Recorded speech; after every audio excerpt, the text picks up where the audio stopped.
மூடவ பாசுரம். ஓங்கி உலகளந்த உத்தமன் பேர் பாடி நான்கள் நம்பாவைக்குச் சாத்தி நீராடினால் தீன்கின்றி நாடெல்லாம் திங்கள் மும்மாரி பெய்யதோ ஓன்கு பெரும் சென்னலூடு கயலுகளா பூங்குவளை போதில் பொறிவண்டு கண்படுப்பா தேன்காதை பூக்கிருந்து சீர்த்த முல்லை பத்தி வாங்கா குடும் நிறைக்கும் வள்ளல் பெரும் பசுக்கள் நீங்காத செல்வம் நிறைந்த ఇలోరెంబావాయ్. ఈ పాసురంలో ఆండాళ్ తల్లి వామన అవతారం గురించి వివరిస్తోందన్నమాట. దీన్ని విభావము అంటారు. అంటే పరమాత్మ పరస్వరూపుడుగా ఉంటాడనమాట. అంటే స్వరూపాలు 3 రకాలు ఉంటాయి విభావాలు. పరమాత్మ స్వరూపము, వ్యూహ స్వరూపము అంటే పాలకడలిపై ఉండేటువంటి పరమాత్మను వ్యూహ స్వరూపము అంటారు. విభము అంటే మనలాగే ఈ మానవ లోకంలోకి దిగి వచ్చినటువంటి విభావములు. అలా 3వ విభవ స్వరూపమైనటువంటి వామనావతారాన్ని ఆండాళ్ తల్లి వివరిస్తోంది. ఎంత అందంగా ఉన్నాడో వామనుడు, ఎంత చమత్కారం చేశాడో. అప్పుడే ఉపనయనమైన ఒక బాలవటువుతో లాగా వచ్చేసి ఆయన ఒక తేజస్సుతోటి ఆ పూర్ణాహుతి జరిగేటటువంటి ఆ యజ్ఞవాటికలోకి అలా వచ్చేస్తూ ఉంటే ఆ హోమకుండంలోని అగ్నిజ్వాలలన్నీ కూడా ఒకేసారి ప్రజ్వరిల్లాయట.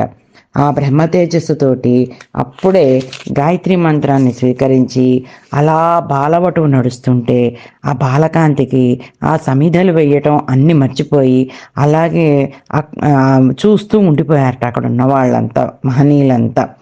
అలా నడుచుకుంటూ బలిచక్రవర్తి దగ్గరికి వచ్చి దానాన్ని అడిగట. అలా ఆయన దానజలం పోసాడా లేదు, వెంటనే సత్యలోకం దాకా పెరిగిపోయాట. అలాంటి వామనుడంటే ఆండాళ్ళ తల్లికి చాలా ఇష్టం. కృష్ణావతారం ఎలాగైతే బాలావతారంలో ఉంటుందో అలాగే వామనావతారం కూడా బాలావతారంలో ఉంటుంది. అందుకని ఈ 3వ పాసురంలో ఏమంటున్నారంటే బాగా పెరిగిపోయి అన్ని లోకాలని తన పాదాలతో కొలిచినటువంటి ఆ ఉత్తముని యొక్క పాదాల గురించి పాట పాడదాము అంటుంది ఆండాళ్ళ అమ్మవారు. ఈ తిరుపతిలో 2 అంశాలు చెప్తుంది. ఏముంటాయి ఏంటి? ఒకటి పాట పాడడము, ఒకటి వినడము. అదన్నమాట. ఆండాళ్ళ అమ్మవారిని అమ్మవారు వామనుణ్ణి ఉత్తముడు అంటుంది. అసలు ఉత్తముడు అంటే ఏంటి అంటే ఉత్తముడు, అధముడు, మధ్యముడు ఉంటాయి కదా.